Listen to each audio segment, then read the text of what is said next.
Why is this man stuck inside a lyre? Is this pig supposed to be a nun? Why is this painting so bright and calm on the first two panels, but extremely dark on the last panel?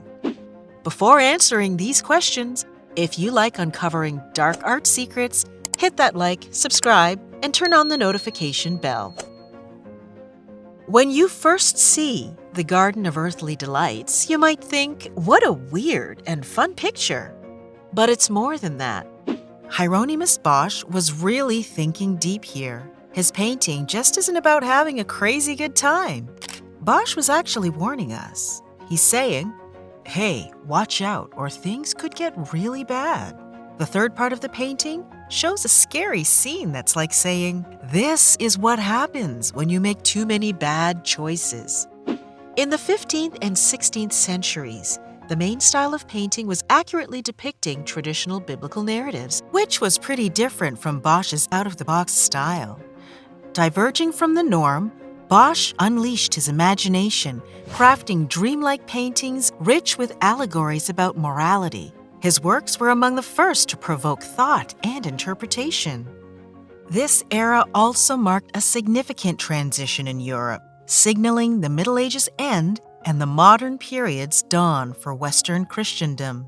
It was during this time that the Renaissance humanism emerged in Italy, gradually influencing the entirety of Western Europe, a paradigm shift from the medieval approach to knowledge. Simultaneously, the Italian Renaissance flourished, with luminaries like Michelangelo and Leonardo da Vinci receiving patronage from the church. However, this period wasn't solely defined by artistic and cultural achievements. The church itself was embroiled in eternal power struggles with influential families, vying for ecclesiastical dominance. This tumultuous backdrop set the stage for the Protestant Reformation. In 1484, Pope Innocent VIII's declaration against witchcraft epitomized the era's preoccupation with sin and mortality. Bosch's painting vividly captured the essence of these turbulent times, reflecting the complex interplay of religion, culture, and societal change. During the 15th century, artists often painted on wooden panels, and thanks to the growing mindset called humanism, art was slowly being restructured into more secular, non-religious themes. However, Bosch was unique. He often created triptychs, which were artworks divided into 3 sections to convey complex religious or moral narratives. His approach to storytelling, using 3 panels, was quite innovative for that period. But it wasn't the first triptych. It was more like showing up late to a party that had been going on for centuries. But if we go way back, around 1415, this guy, Filippo Brunelleschi in Italy, came up with the linear perspective. It's a fancy way to make flat paintings look like they have depth. This was a game changer for art, making everything look more real. During Bosch's time, this technique was all the rage in Europe, giving paintings a lifelike depth. So even though Bosch was more into painting things that were out of this world, this new style definitely influenced his work. In fact, Bosch was known for mixing religious stuff with fantasy. He painted the Garden of Earthly Delights, which became a real head-turner because of the crazy details and ideas about sin and temptation. The painting has 3 parts: the Garden of Eden, the Garden of Earthly Delights, and Hell, each packed with symbols and mysteries. Bosch was big on using the same kinds of elements and symbols throughout the painting. The bizarre creatures, giant fruits, and how people and nature mix are seen in all the panels. This ties the whole story together, hammering home his points about sin, temptation, and what happens when you don't behave.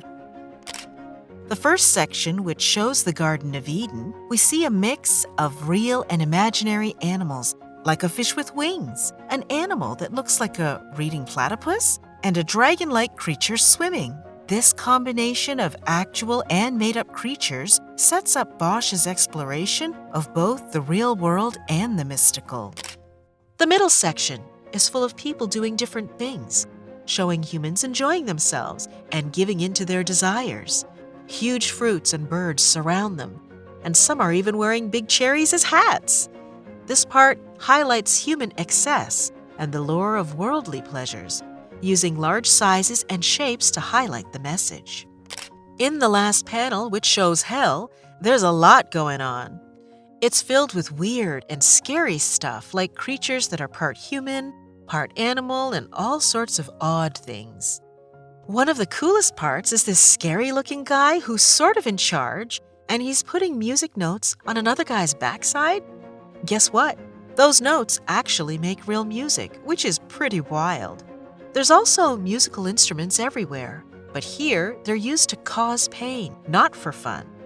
The painting also shows scenes of the 7 deadly sins, like people being greedy, too proud, or eating too much. It's all about showing what can happen if you do bad stuff and give in to temptation. Bosch's smart use of repeated elements in each section, like imaginary animals, a duck, big objects, and mixes of humans and animals, not only ties the story together, but also offers a visually interesting experience that reveals more as you look closer. Many people think that Bosch's bright and unusual paintings, such as the Garden of Earthly Delights, came from hallucinations caused by St. Anthony's fire, which are derived from eating ergots or a poisonous black fungus. But it's more likely that his paintings echoed the themes of medieval Christian art, but with the addition of his own special touch, mixing in his imaginative ideas. The second panel of the Garden of Earthly Delights has a main feature that looks a lot like the baptismal font from St. John's Church. This shows how the artist was really into the local religious art. Plus, there are parts of the painting that remind you of those funky drawings called drolleries, which are funny little sketches in the margins of medieval books. In the painting, you can spot similar odd figures and animals, just like in those old books. There are also some animals that look like it's from the bestiaries. These are old books about mythical and real animals. These animals could totally be from the bestiary. And lastly, it's got some elements that seem like they're taken from explorers' journals, books where adventurers wrote about their travels and the strange things they saw. In the painting, you can find bits and pieces that look like they could have come straight out of those journals. His use of strange, whimsical creatures and his skill in taking ideas from different cultures made his art stand out from others. This mix of familiar religious themes with Bosch's creative spins not only made his art famous, but also keeps people talking and analyzing it today. This painting is nothing short of a storytelling masterpiece in art, taking us from peaceful scenes to chaos and its aftermath. The first part, the Garden of Eden, appears calm but hints at impending trouble. The middle becomes wild, with people enjoying themselves and the company of creatures, showcasing the highs of life's pleasures.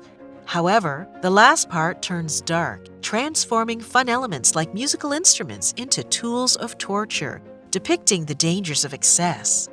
Although it may seem fictitious, this painting serves as a constant warning of what is to come if we continuously indulge in pride, greed, lust, envy, gluttony, wrath, and sloth. When closed, the painting depicts the world's creation, adding to its story. More than just a visual treat, this famous painting delves into themes of life, enjoyment, and consequences. Bosch's work continues to inspire and remind us of the balance between fun and caution. As always, if you like this video, don't forget to like, subscribe, and click on the notification bell.